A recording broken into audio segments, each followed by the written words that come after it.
Hello everyone, আসসালামু আলাইকুম। আমি সঞ্জয়িতা বলছি চিটাগং থেকে। কেমন আছেন আপনারা সবাই? আশা করছি ভালো আছেন। আল্লাহর অশেষ রহমতে আপনাদের সবাই দোয়া আলহামদুলিল্লাহ আমিও ভালো আছি। চলে আসলাম আপনাদের জন্য নতুন আরেকটা ব্লগ ভিডিও নিয়ে। আশা করি আপনাদের ভালো লাগবে। সকাল থেকে ভিডিওটা শুরু করেছি। আজকে রোজা রাখেনি। আজকে আমার বড় ছেলেকে আনতে যেতে হবে আর আমার বড় আপু আসতেছে আমাদের বাড়িতে। তো আমার আম্মু বলেছে দুপুরের খাবারটা যেন সেখানেই খাই। সত্যি কথা বলতে আমার শরীরটাও তেমন একটা ভালো না, প্রচণ্ড গরম পড়ে গেছে। এই গরমে রোজা রাখতে আসলে অনেক বেশি কষ্ট হচ্ছে, কিন্তু কিছুই করার নেই।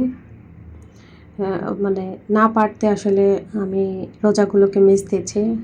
যদি আমার সামর্থ্যের মধ্যে থাকতো আমি অবশ্যই রোজাগুলো রাখতাম। আমার খুব ইচ্ছে ছিল সবগুলো রোজা রাখার। চেষ্টা করি ইনশাল্লাহ প্রত্যেক বছরই রাখার, কম বেশি, কখনো বেশি কখনো কম এরকমই হয়। এবার আসলে এত বেশি খারাপ লাগবে ভাবতেই পারিনি। যাই হোক, বাড়িতে এসে সবার সাথে কিছু সময় কাটালাম। আর এর মধ্যেই তো অনেক ঝড় বাতাস, কিন্তু বৃষ্টি নেই। যাই হোক, তো এদিকে হচ্ছে দুই ছেলেকে একসাথে নিয়ে দুষ্টুমি করছিলাম আর কি। আর এদিকে হচ্ছে আমার বোনের মেয়েকে কোলে নিয়ে রেখেছি আমি। আর আমরা খাওয়া দাওয়া করে নিয়েছি আসলে। আপু মোটামুটি সব কিছু গুছিয়ে নিচ্ছে, যেহেতু ও চলে যাবে তার কারণে সব কিছু গুছিয়ে নিচ্ছে আর কি। এই তো আপুরা চলে গেল। এখন আমি যাচ্ছি আমার বড় ছেলেকে আনতে, বড় ছেলে আর ভাইকে আনতে।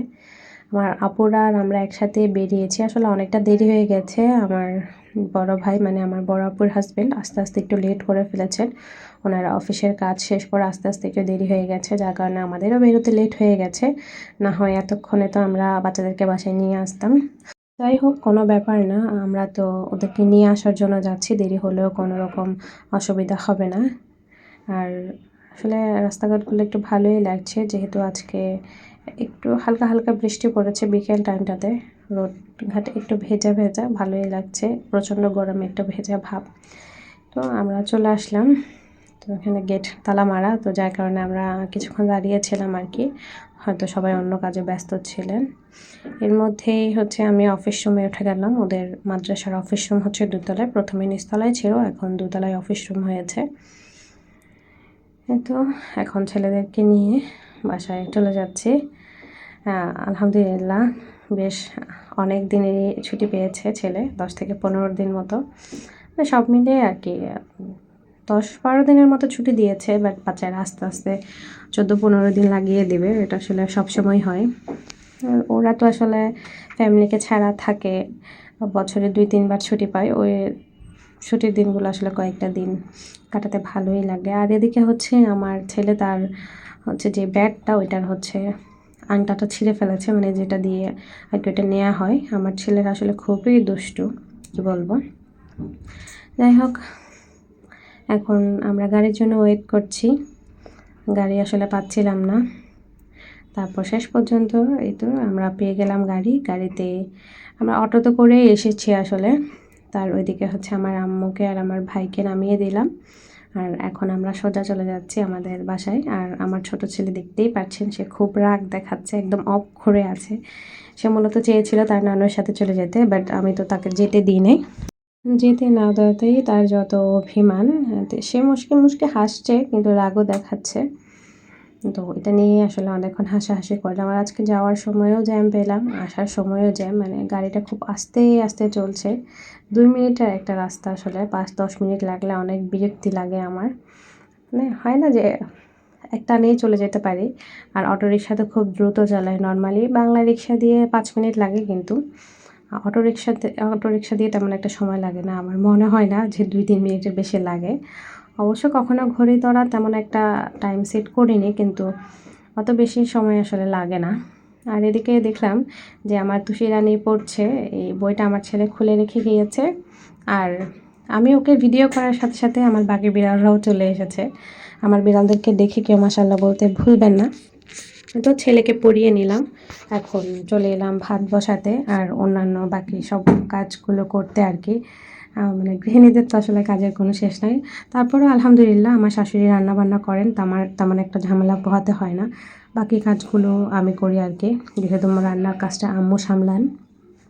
ওইদিকে আমার একটু প্যারা কম, এই তো আপনাদের সাথে বকবক করতে করতে ভাতটাও বসিয়ে দিলাম। এখন বিড়ালদের জন্য মুরগি কেটে নেব, কারণ আমার বিড়ালদের খাবারের সময় হয়ে গেছে আর আমি খুব লেট করে আসলে ওদের খাবারটা রেডি করছি।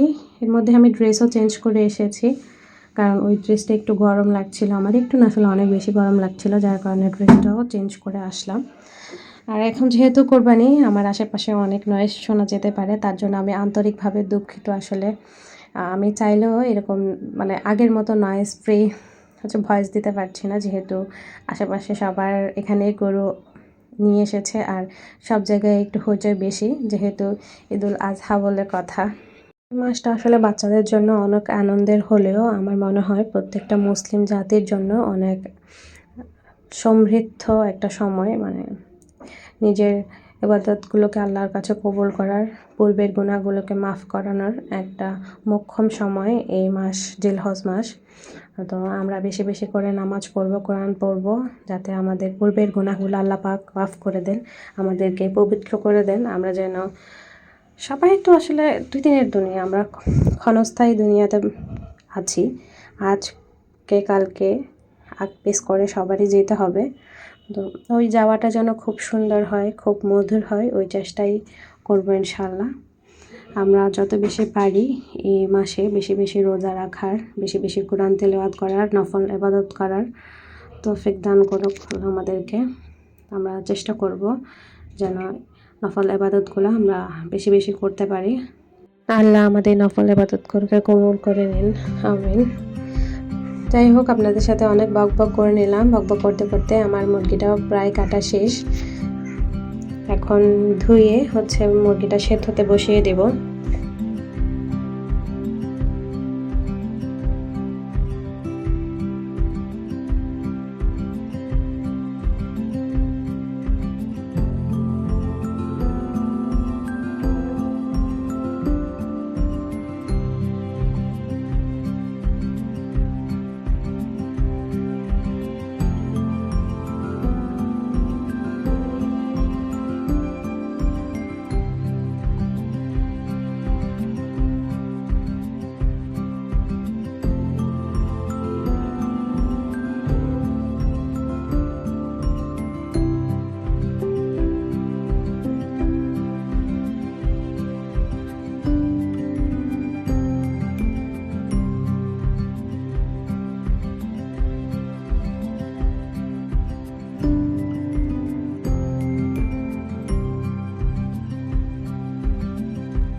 এই তো কেটে ধুয়ে মুরগিটা সেদ্ধতে বসিয়ে দিলাম, শুধু মিষ্টি কুমড়াটা অ্যাড করলাম।